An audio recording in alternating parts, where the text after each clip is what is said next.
Hello दोस्तों, स्वागत है आपका अपने YouTube channel civil services platform में। तो आज के इस वीडियो में हम लोग पंडित जवाहरलाल नेहरू के बारे में डिस्कस करेंगे, उनके आइडियोलॉजीज़ को, उनका फॉरेन पॉलिसी कैसा था, नॉन अलाइनमेंट मूवमेंट में वो क्या बोले थे, वो सारे चीज़ को। ठीक है, तो चलिए हम लोग इसे शुरू करते हैं। बट शुरू करने से पहले ये बता दूं कि इसका जो PDF है वो आपको मेरे टेलीग्राम चैनल पर मिल जाएगा। आप वहां से ज्वाइन कर सकते हैं। आंसर राइटिंग के लिए एक टेलीग्राम डिस्कशन ग्रुप है, आप उसे ज्वाइन कर सकते हैं।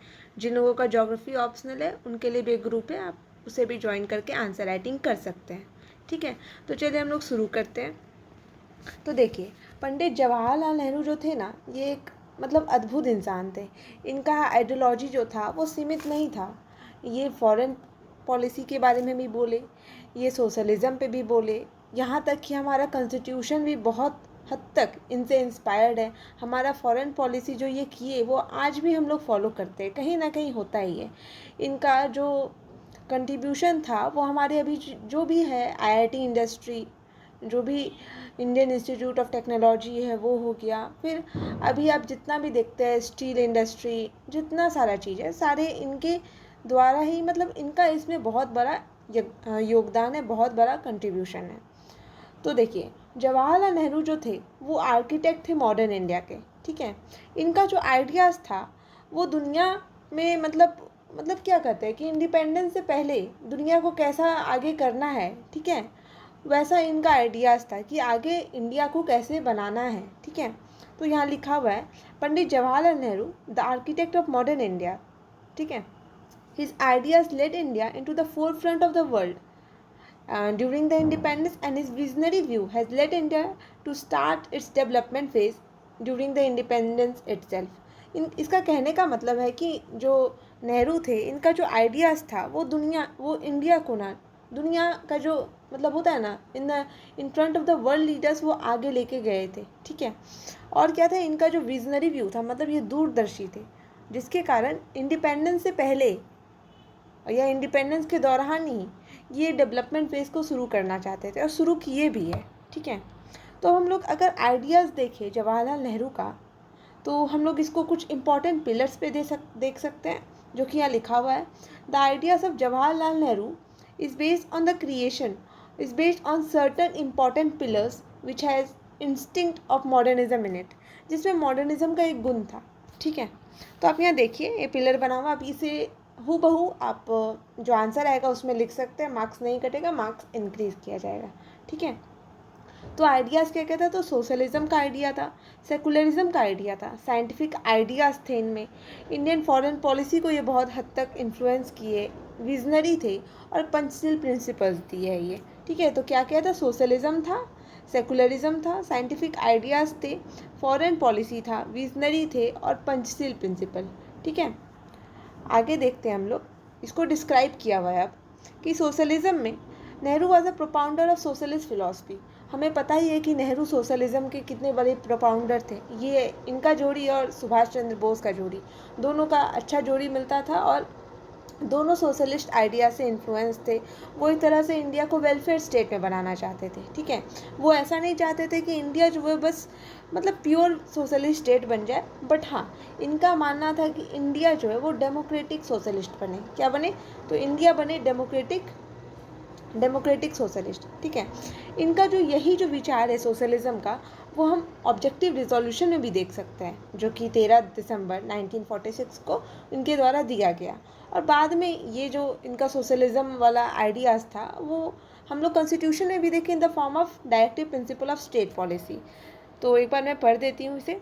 तो सोशलिज्म के बारे में, Nehru was a propounder of socialist philosophy, he dreamed of a welfare state, he did not want India to be a pure socialist state but democratic socialist. His ideas can be seen in the objective resolution given by him.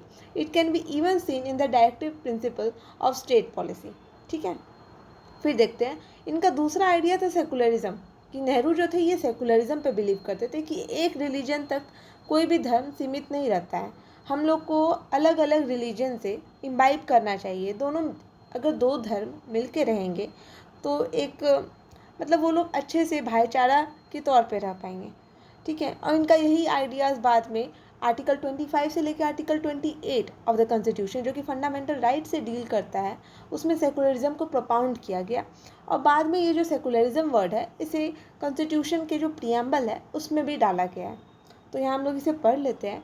Date Nehru's views on religion was not only limited to a particular religion.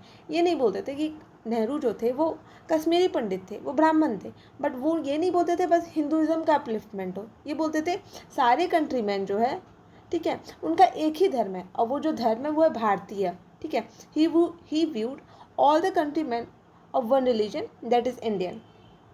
He always told that religious should not be a criteria of dividing people. ये बोलते थे कि जो धर्म होता है ना वो एक ऐसा नहीं होना चाहिए कि धर्म से हम लोग बांट दें कि ये हिंदू है ये मुस्लिम है, ऐसा नहीं। बट धर्म इसलिए है ताकि हम लोग यूनाइट होकर रह सके। हिंदुज़म का कुछ अच्छा चीज़ है वो मुस्लिम ले, इस्लाम ले, और इस्लाम का कुछ अच्छा चीज़ है वो हिंदुज़म ले। क्रिश्चियनिटी का जो अच्छा चीज़ है वो हिंदुज़म ले, और हिंदुज़म का जो अच्छा चीज़ है वो क्रिश्चियनिटी ले। ऐसे करके चलना चाहिए, ठीक है। फिर क्या है कि his ideas were even enshrined in the fundamental right. इनका जो आइडियाज़ था वो फंडामेंटल राइट में भी है।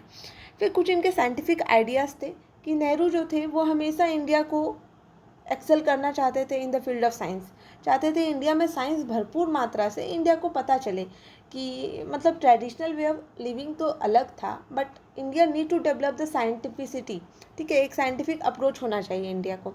तो Nehru was a person who was engraved with the vision of making India do excel in the field of science. Science का बढ़ाना चाहते थे, तो इसी के लिए वो कुछ कदम उठाए। पहला था वो IIT बनाए, ठीक है, IIT बना, he establish the Indian Institute of Technology. दूसरा काम इनके द्वारा किया गया कि वो इसरो की स्थापना की है, that is Indian Space Research Organisation, ताकि इंडिया स्पेस सेक्टर में भी, स्पेस टेक्नोलॉजी में भी एक्सेल कर पाए, ठीक है। इसरो का पुराना नाम था इंस्कोपार, ठीक है, आप गूगल करके देख सकते हैं। फिर आपको इसरो बहुत इंपॉर्टेंट है साइंस एंड टेक पार्ट के लिए, आपको इसे अच्छे से देखना होगा, ठीक है। स्पेस से हर साल कुछ ना कुछ क्वेश्चन आता ही है, लास्ट ईयर भी आया था। फिर नेक्स्ट है कि he showed importance of industry, जो कि हम लोग देख सकते हैं सेकेंड 5 ईयर प्लान में हैवी इंडस्ट्री पे ज़्यादा फोकस किया गया। इसलिए एक प्लान आता है जिसको कहते हैं, मॉडल आता है नेहरू महालनोबिस मॉडल, ठीक है।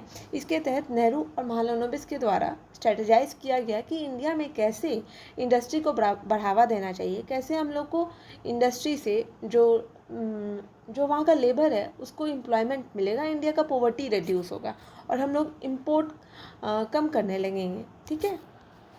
फिर था इंडियाज़ फॉरेन पॉलिसी। तो द मेन मतलब कि देखिए इंडिया का फॉरेन पॉलिसी, उस टाइम क्या हुआ था कि जब पूरा दुनिया 2 गुट में बट गया था, एक हो गया था US के फेवर में, दूसरा चला गया था USSR के फेवर में, ठीक है, मतलब सोवियत यूनियन के फेवर में। तो क्या था कि इंडिया चाहा ना ही इसको ज्वाइन करे ना ही इसको ज्वाइन करे, तो वो थर्ड वर्ल्ड कंट्रीज़ जो ये दोनों को नहीं ज्वाइन किए उनके लिए, उसके लिए एक ऑर्गेनाइजेशन बनाता है, नॉन अलाइन मूवमेंट, ठीक है। He had form the non align movement. इसमें कुछ अलग अलग देश थे, आए साथ में 5 देश मिल करके, उसके बाद ये बनाते हैं। तो इसमें था क्या, the main challenge in the cold world war era was addressed by Nehru by the formation of non-aligned movement which paved the path for India's future foreign policy। अभी भी है, अभी भी हम लोग नेशनल इंटरेस्ट पे काम करते हैं, अपना स्ट्रेटेजिक इंपॉर्टेंस को देखते हैं। ऐसा नहीं है कि हम लोग का अगर USA के साथ अच्छा रिश्ता है तो रशिया के साथ ख़राब है, या रशिया के साथ अच्छा रिश्ता है तो USA के साथ ख़राब है। हम लोग दोनों को मिला के लेके चले, ठीक है, हम लोग वर्ल्ड ऑर्डर को बैलेंस किए हुए। रशिया यूक्रेन वॉर हुआ, यहाँ पे भी देख सकते हैं कि नेहरू का पॉलिसी कैसे काम आया। हम लोग भले मतलब कि क्या कहते हैं कि ना ही पूरी यूक्रेन को हम लोग अवॉइड किए, ऑपरेशन गंगा चलाए थे वहाँ से जो भी इंडियन स्टूडेंट हैं वो लोगों को इवैक्यूएट करवाने के लिए, और रशिया का भी साथ दे रहे हैं, ठीक है, मतलब दोनों से हम लोग का है। ऐसा नहीं कि एक ठो से दोस्ती करके दूसरे से दुश्मनी कर लिए। तो यही नेहरू का फॉरेन पॉलिसी है कि किसी के साथ भी अलाइन नहीं होना, ठीक है। इंडिया जो कर रहा है अपना नेशनल इंटरेस्ट में कर रहा है, अपना स्ट्रेटेजिक पॉलिसी के अंतर्गत कर रहा है, क्योंकि इंटरनेशनल रिलेशन में एक कहावत है, that in international relation there is no permanent friend and no permanent enemy. कोई भी परमानेंट दोस्त नहीं है और कोई परमानेंट दुश्मन नहीं है। कब किसको पता कि कोई कि कोई भी दुश्मन दोस्त बन जाए और कौन दोस्त दुश्मन बन जाए, ठीक है। फिर यहाँ क्या दिया हुआ है कि यही अभी हम लोग का इंडिया का जो फॉरेन पॉलिसी है नेहरू के द्वारा ही, मतलब नेहरू का ही आइडियोलॉजी को फॉलो किया जाता है। India choose to remain non align and foster the development of the third world countries. ठीक है, फिर आता है पंचशील प्रिंसिपल। तो Nehru gave the 5 principles in a meet with Chinese counterpart which were, ये म्यूचुअल असिस्टेंस थोड़ा गलत होगा, ठीक है, इसमें क्या होगा अभी याद नहीं आ रहा है, बट इसे आप करेक्ट कर लीजिएगा, आप थोड़ा सर्च कर लीजिएगा। फिर है म्यूचुअल नॉन एग्रेशन, फिर है म्यूचुअल नॉन इंटरफेरेंस, फिर है इक्वालिटी एंड म्यूचुअल बेनिफिट, और है पीसफुल को एग्जिस्टेंस। ठीक है, ये 5 प्रिंसिपल्स दिया गया था चाइना के साथ कि हिंदी चीनी भाई भाई, उस टाइम बहुत ज़्यादा स्लोगन ये पॉपुलर भी हुआ था। ठीक है, ये था। फिर हम लोग आगे देखते हैं कि अब इतना तो हम लोग देख लिए कि इतना आइडियाज़ था, तो as a summary how can we summarise. तो नेहरू का आइडिया में आप ये डायग्राम बना सकते हैं कि नेहरू का आइडिया जिसमें नॉन अलाइन मूवमेंट था, पंचशील था, साइंटिफिक आइडियाज़ थे, सेकुलरिज्म था, सोशलिज्म था। ठीक है, ये सारा चीज़ ये आप बॉक्स में कर सकते हैं। ठीक है, या बॉक्स में करके नीचे लिख सकते हैं नेहरूज फॉरेन पॉलिसी। ठीक है, अब इसका रेलेवेंस क्या है ये भी पूछा जा सकता है ना कि अभी के समय में इसका रेलेवेंस क्या है। तो in the present scenario his ideas are of utmost relevance या अटमोस्ट इम्पॉर्टेंस, एज इन जैसे कि वर्ल्ड पीस में, ठीक है, दुनिया में शांति बनाने के लिए, that India want the डिसआर्मामेंट of weapon. India को चाहिए कि वेपन का मतलब वेपनाइजेशन नहीं हो। ठीक है, इतना वेपन पे नहीं काम हो, मतलब लोग जो है वो वेपन ना यूज़ करे, एक पीस प्रिवेल रहे पूरा वर्ल्ड में, ये चाहता है। दूसरा है नेशनल इंटरेस्ट, जो अभी भी फॉलो किया जा रहा है। ठीक है, कि हम लोग जो भी इंडियंस हैं, मतलब इंडियन डिप्लोमेसी, वो नेशनल इंटरेस्ट में कोई भी काम करते हैं। तीसरा है development of the region as a whole and not losing India's respect, कि कि किसी भी रीजन का डेवलपमेंट होना चाहिए और इंडिया को अपना रिस्पेक्ट नहीं लूज़ करना चाहिए। ठीक है, फिर है मल्टीलैटरल वर्ल्ड, इससे फोकस किया गया था मल्टीलैटरल वर्ल्ड का, कि किसी भी देश के पास पूरा दुनिया का ताकत नहीं हो, दुनिया का ताकत बटा हुआ रहे। ठीक है, वो भी एक देश दो देश तक नहीं, मल्टीपल देश, जैसा कि अभी देखा जा रहा है रशिया के पास भी पावर है, अभी यूएसए के पास भी पावर है, चाइना के पास भी पावर है, इंडिया भी उभर रहा है, उधर ब्राज़ील भी है, ठीक है, कनाडा भी है। तो एक तरह से पावर डिस्ट्रीब्यूशन हो गया, साउथ अफ्रीका भी है। ठीक है, तो ये और कोरोना के कारण तो और भी ज़्यादा पावर डिस्ट्रीब्यूशन हो गया, जो यूनिपोलर वर्ल्ड था वो अब मल्टीपोलर वर्ल्ड बन रहा है। ठीक है, फिर क्या है कि discovery and setting up of many institution. आज के दौर में क्या हो रहा है कि हर जगह, मतलब बहुत सारे जगह आईआईटी बन रहे हैं, एम्स बन रहे हैं। ठीक है, बहुत सारे जो इंस्टीट्यूट ऑफ एक्सीलेंस है उसे खोला जा रहा है। ठीक है, ये सब चीज़। और फिर बहुत सारे फिनेक्स जिसका रेलेवेंस है वो various scheme for the welfare of the people, कि बहुत सारे स्कीम लेके लाए जा रहे हैं जो कि सोशलिज्म को फेवर करते हैं, जो कि वेलफेयरिज्म को फेवर करते हैं। जैसे कि हो गया प्रधानमंत्री के द्वारा प्रधानमंत्री गरीब कल्याण योजना, ठीक है, प्रधानमंत्री किसान योजना, ये सारे स्कीम, तो ये सब एक तरह से बेनिफिट है। मनरेगा हो गया, ये सारे चीज़। तो ये नेहरू के बारे में था। आपको अच्छा लगा हो ये वीडियो तो आप लोग एक लाइक दे सकते हैं, और ज़्यादा कुछ नहीं करना है, बस सब्सक्राइब कर लेना है, और आगे भी वीडियोस आते रहेंगे तो आप लोग पढ़ते रहिए। Thank you so much.